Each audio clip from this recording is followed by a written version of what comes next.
So, the wilderness of the Viking Age was no gentle place. Dense northern forests, icy mountains, and endless fjords tested even the toughest Norse explorers. Yet the Vikings not only survived, they thrived. The Vikings never walked into the wilderness without a clear plan.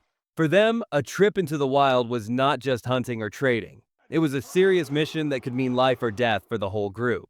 The very first step was always preparation. Families and warriors met in the longhouse of the chieftain to talk. They decided the goal of the journey. Sometimes they wanted rare animal furs for trade, sometimes they searched for new rivers and land, and sometimes they planned a big hunting trip. Each reason needed a different route and a different season, so careful planning came first. Experienced scouts were very important. These were men who had already traveled through the forests and mountains. They knew where the rivers flowed, which paths were safe, and where other tribes might be living. Scouts shared their knowledge about landmarks, weather, and dangers. The group also looked at the time of year. Winter in the north was too hard for long travel, so most journeys began in late spring or early summer. They watched the moon, the stars, and even the direction of the wind to choose the best time to leave. After the goal and timing were set, the Vikings prepared their gear. Every traveler carried his own share of supplies. Hunters packed strong bows made of yew wood, iron-tipped arrows, and sharp spears. For building shelters, they brought axes, small iron saws, and strong knives. To start fires, they kept flint, steel, and dry moss in small pouches so they could make a spark quickly. These tools were not only for comfort, they were for survival. A missing axe or a broken knife could risk the whole trip. Clothing was another key to survival. The north was cold even in summer, and sudden storms could soak clothes in minutes. Vikings wore wool tunics, heavy cloaks made from reindeer or sheepskin, and boots covered with animal fat to keep out water. Each person carried a spare set of clothes to change into if they got wet while crossing a river. Staying dry was not just about feeling warm. Wet clothes in a cold forest could be deadly. The last part of preparation was community support. Before leaving, the travelers made sure the people staying at home knew who was going. Neighbors and relatives promised to care for the farms and animals until the group returned. When the hunters came back, the food and furs were shared with the whole village. Everyone, even those who stayed behind, benefited from the trip. These careful steps showed that a Viking wilderness journey was never simple or random. It was a science of planning. Every decision from the season of travel to the smallest fire starter helped them survive the deep forests, icy rivers, and mountains. Once the Vikings finished planning and packing, the real adventure began. Leaving. The safety of their villages, they entered thick forests, wide rivers, and tall mountains that stretched for miles. This was the most dangerous part of the journey because every step took them farther from home and deeper into wild land. Travel often started by river. Viking longships were built not only for the sea but also for inland waters. Their shallow bottoms let them sail in narrow streams and across shallow lakes where other boats could not go. When the waterway ended, the crew used a method called portage. They lifted the light wooden ship onto wooden rollers or sledges and dragged it across dry ground to the next river. Sometimes they even used oxen or strong ponies to help pull the heavy load. This slow, careful work saved days of walking and kept the group close to natural water highways. On land, the Vikings became expert pathfinders. They did not have maps like we do today, but they read the world around them with sharp eyes. They watched the position of the sun and memorized the shapes of distant mountains to keep direction. On cloudy days, they used a simple sun compass or a sunstone, a crystal that helped them find where the sun was hidden. At night, they read the stars, just as sailors did at sea.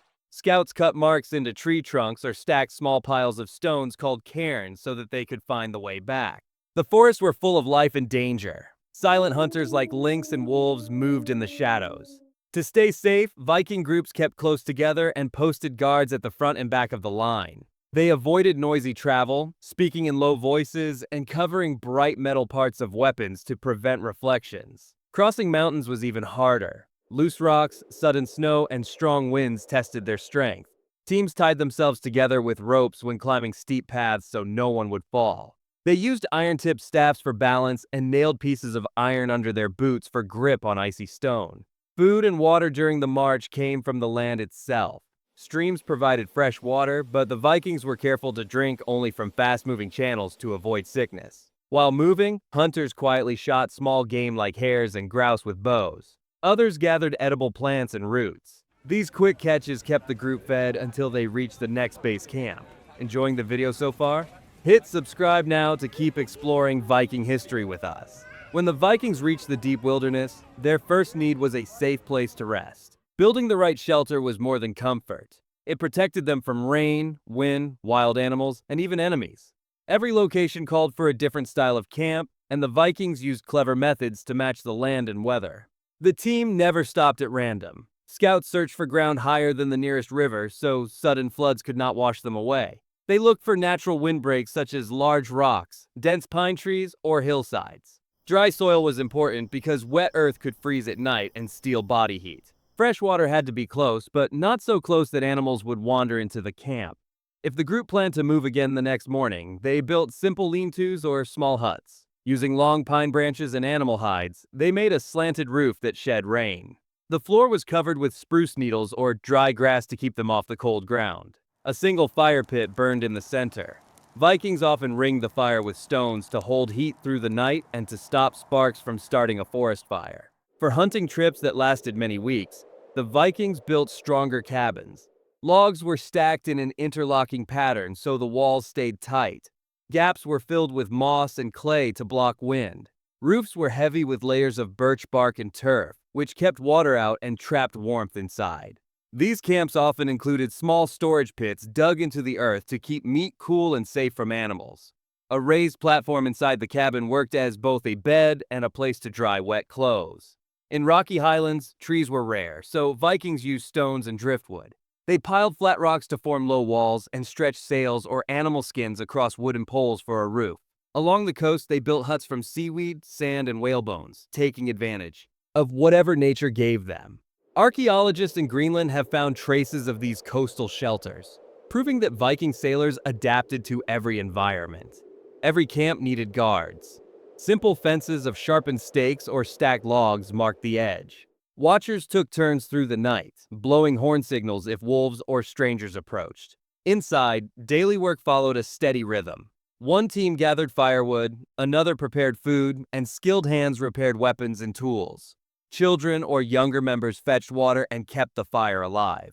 By combining speed, strong design, and natural materials, the Vikings could create a livable home almost anywhere. Whether stopping for one night or staying for an entire season, they turned wild land into a safe base of operations. For the Vikings, finding enough food and clean water was the most important task once a camp was built. Without a steady supply, no amount of weapons or warm clothing could keep the group alive. Their success came from a mix of skill, knowledge of nature, and clever storage methods. The Vikings hunted animals that could feed many people for days. In deep forests, they tracked elk, deer, and wild boar. Hunters worked in quiet teams, moving against the wind so animals could not smell them. They used long bows with iron-tipped arrows for distance and heavy spears for close attacks. After a kill, the meat was cleaned right away to stop it from spoiling. Thick hides were carefully removed to make winter cloaks or strong tents, while bones were saved for needles and fishing hooks. Rivers and lakes were like natural kitchens. The Vikings set woven willow traps to catch salmon and trout, and threw weighted nets for herring and cod. They often built small wooden platforms over the water so they could fish without frightening the catch. In coastal areas, they gathered shellfish, hunted seals, and caught seabirds with long poles. Fish was often smoked over low fires or salted in wooden barrels so it could last for months, even on the long journey home. The northern wilderness offered more than meat.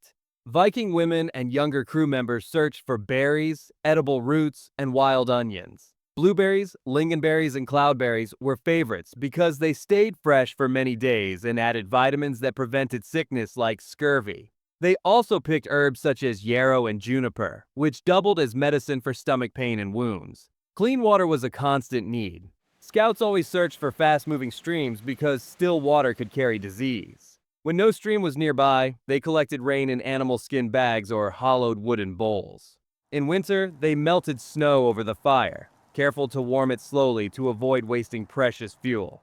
To keep supplies safe, they stored water in tightly sealed barrels or in cool underground pits where it stayed fresh. Food could not simply be eaten right away. Vikings used smokehouses built from stacked stones and mud to dry meat and fish. Salt, a valuable trade good, was rubbed into strips of meat to keep it good for weeks. In colder regions, they froze meat by hanging it high in the icy air, safe from animals. These methods meant they could travel for months without worrying about hunger. Meals followed a clear routine. Leaders made sure everyone received fair portions so that strong workers, hunters, and guards all stayed healthy. Children helped by grinding dried grains into flour for flat bread, while others stirred thick stews of meat, roots, and wild herbs.